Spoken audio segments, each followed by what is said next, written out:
Hello, welcome to the basement. A funny thing happened. This should be a pretty quick video, but you never know. Funny thing happened. I have done a video about, well, I had some things here, including, but not limited to, this book called Toronto. And it was done by Boris Spremo, who was a Toronto Star photographer, a legend, absolute legend. And so the thing hasn't come. Oh, what's this? Oh, I even know. Oh, wow, here. Gee, this could even be me. I remember going to a park near Lawrence and Yonge Street, and there was this slide, and it was one of those ones where you climb up to a thing, and then you climb up farther, and then it goes wee down. Anyway, I just opened this, and I really, I've looked at this over the years, but I'll see if I can get this where you can see it. But here, oh, here is that same slide, and who knows? It's unlikely that it was. No, it wouldn't have been. We would not have been there because this was done in 1967. But anyway, I remember that slide. And it was in not the parking lot, down the hill from the George Locke Library, which I found out years later my grandmother had petitioned to get a library.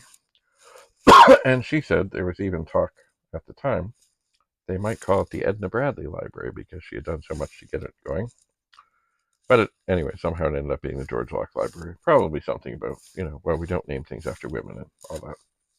Anyway, back to this wonderful book of shots of Toronto and how he ever got to some of the places.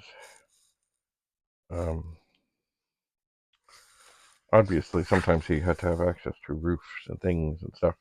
And from the looks of this, there's one of the looking down on the CNE. I think it was the Midway at the CNA. Here is the Midway at midday. Chances are he was in a helicopter or a plane. I would think. Although they did have at the TTC, they had these. There was a thing you could get on, and it would sort of take you across, like these gondola things. So maybe it was up there. I don't know. Anyway, so I've done this thing, which is not going to go live for a very, very, very long time because I'm into September now. But even though I just put it up, as in here's the thing and here's the premiere and here's whatever, didn't I get a message from Boris Spremo's daughter basically saying, if you're going to give the book to Goodwill, we'd really like it for the family and for the grandchildren and whatever. Now, I wasn't going to give this away. I was going to hang on to it because I cherish my few memories of when I did get to interact with Boris Spremo, which started the first time, I think, was when we were visiting a friend farther down near south of Lawrence along Duplex and places like that. And we were trick-or-treating.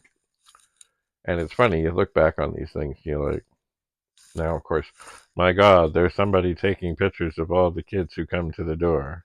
And because of the way things are these days, oh my God, there's something wrong with him. But anyway, so we ended up at his drawer, and I guess he thought our costumes were pretty cool. And he shot a couple of pictures. We said, thank you, and away we went. That's the first time I met him. And I know I met him at other occasions. I met him at things that he was sent to cover for the Toronto Star, like there was these motorcycle shows at the International Center, and I was like, oh, I remember you. And in later years, I saw him. He was a guest speaker at Earl Haig, and I bumped into him at Costco where he was getting things developed. He was going to go back to his homeland and do a show, and as he said, I'm pleased with the quality and I'm pleased with the price. Now, unfortunately, Costco no longer does photo finishing or printing and stuff.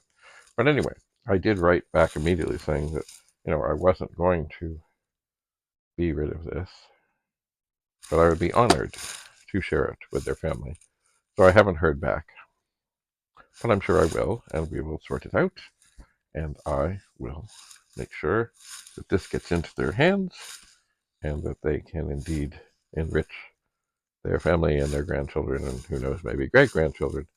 And the other thing I said in the other video was my sister went to school with one of his daughters. I don't know which one.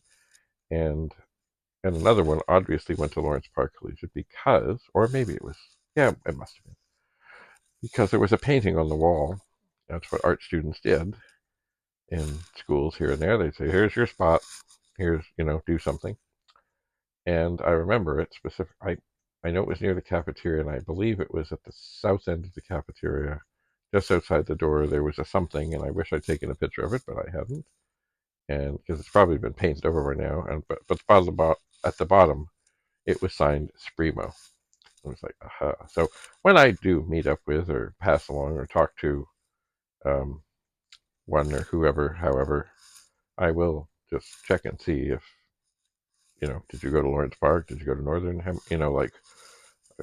Anyway. So I'll make another connection, and I will feel good that this glorious book, if it would stand up, it would be toppy. This glorious book will be in the hands of somebody in the Spremo family, and they can look back on it. I'm sure they have found other copies, and you know what? I haven't seen other things around of it. But if I do, after making this connection, I'll grab them. And yeah, because really, Boris Spremo is, sadly, he's no longer a living legend. He was a legend in his own time. And this book, that was like now 56, 57 years ago, and he was a young, up and coming, photographer. But people could already see his greatness, and that just became more great as he continued to work and evolve and, no pun intended, develop. And I did talk to him once about digital, and he was hesitant about digital, but finally, I'm not sure when the resolutions got up high enough, but he eventually did leave the film world and go digital. But I suspect somewhere his family still has a grand collection of his film cameras and his work and his published things and unpublished things. There must be a massive, massive, massive collection. Anyway, so at some point, this book will go to the Spremo family, and I will feel good about it. I will. I do. Or as soon as I got the message, it's like, oh, isn't this dandy? Dandy. So I'll keep you posted. I shall. And that's all I have to say about that. Who knows? Well, actually, you know what? There's another thing. And I had found a VCR tape that had some stuff of some guys from Lawrence Park, and looked like it was the raw footage of stuff they were doing for a project. And did the project ever get done? I don't know. It's not on the tape. But I did put a message on the Facebook Lawrence Park, like alumni, whatever thing, saying, yo, found this tape. And so anyway, one of the boys has been in touch, and I've been kind of slow in getting back to him. But I will get back to him, and I'll hand over the tape, and they can take a trip down memory lane to their teenage years, which would now, they're probably all early to mid 40s now, I would think. Maybe mid 40s. Anyway, so that is one of the things about being a good TDSB ambassador, and that is just caring and sharing and listening. And, I could just as easily just say, oh, yeah, tape of those, whatever, guys, it's whatever, and just toss it. But couldn't do it.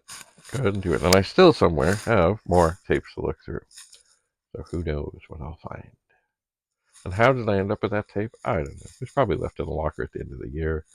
And somehow I ended up saying, oh, well, we'll hang on, we'll look at that or whatever. And it got set aside and put aside and tossed in a box and da-da-da-da. And I never got to look at it because I don't remember ever seeing this before.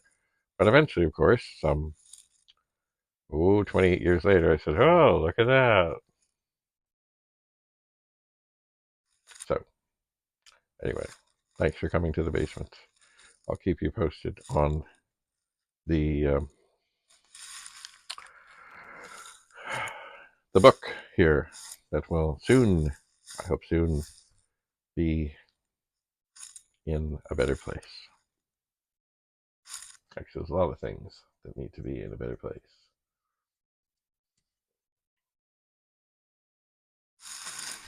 But I am slowly making progress. Never, ever give anybody a hard time when they're, no matter how slow, as long as they are making progress. Let them make progress. Because the worst thing is if someone comes, oh yeah, you're doing it wrong again. You just kill the motivation, kill the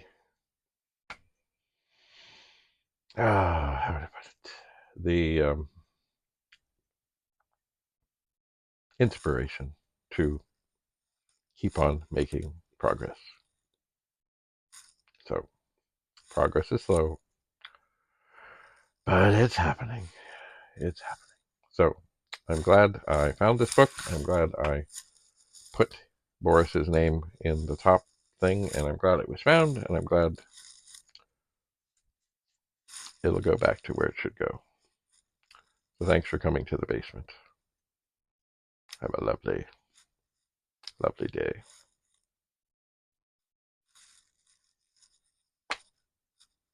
Bye for now. By the way, I've stopped talking when I exit and come in of these. It takes a little fumbling to get in here. And I think what I'm going to try and do, if I remember, is go into the editing on YouTube and cut that part off. I think that's why I've started to clap.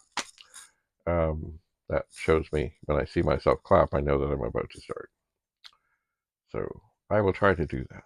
If we'll see, I have to look back and see for how many. I often was talking, and sometimes I'd even walk down to the end there and talk, and knowing that the microphone would pick it up and you could hear. But I think I will do my best to do a little more on the clipping of the stuff, certainly at the beginning and maybe the end. We shall see. Anyway, we're getting on, and